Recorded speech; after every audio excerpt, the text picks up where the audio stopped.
What is and how can exercise help reduce it?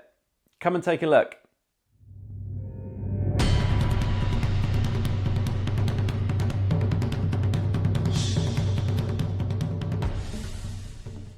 Hi everyone, and welcome back to Exercise for Health. I'm Richard, and today I'm going to be talking about high cholesterol and the effects of exercise, as well as explain what exercise is best to help reduce it.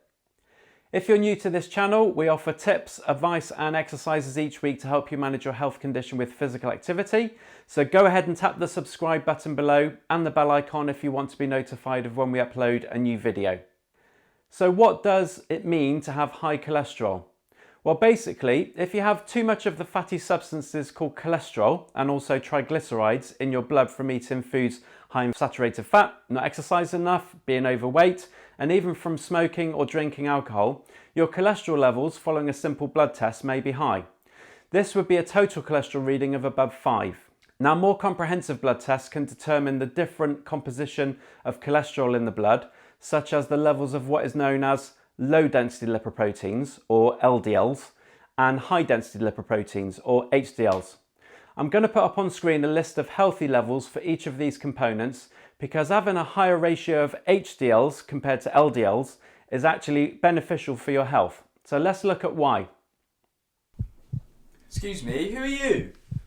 I'm an LDL, and me and my mates keeping these cholesterols for you so that we can smother your arteries to be able to clog them up and form some clots and maybe one day give you a heart attack or a stroke because we're nice like that.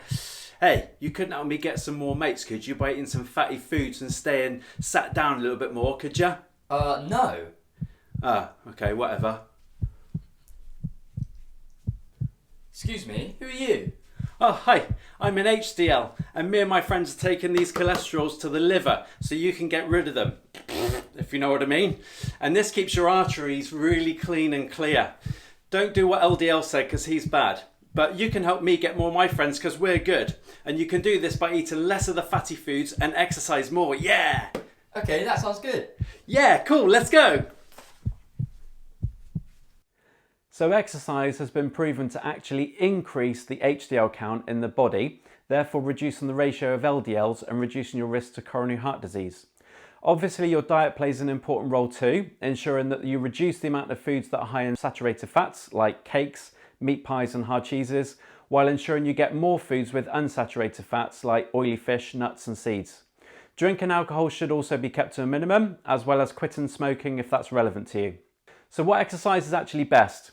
Well, any exercise is good and anything will be beneficial, but studies have shown that longer, lower intensity exercise does have an advantage in reducing cholesterol levels more than short-term high intensity exercise. So examples would be going for a walk, a jog or a run, and cycling to work or for recreation.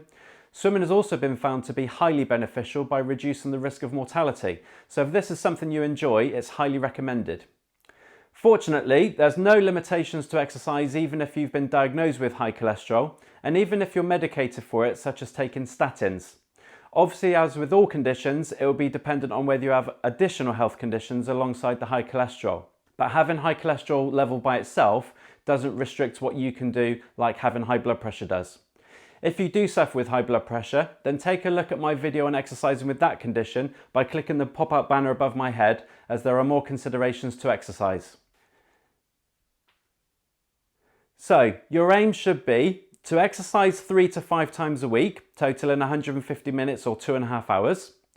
To ensure you have a lengthy warm-up and cool-down of about 6 to 10 minutes, maybe even longer, especially before or after during high-intensity exercise. To mostly take part in moderately intense aerobic activity, where you'd elevate your heart rate to around 50 to 70% of your maximum. This will also be where you're feeling a bit puffed or slightly breathless, but still be able to maintain a conversation with someone. To use larger muscle groups when doing any resistance exercise or weight training, and you should be able to manage between 8 to 12 repetitions of the exercise. And finally, ensure that stretching and flexibility exercises form part of your routine alongside the aerobic and strength components.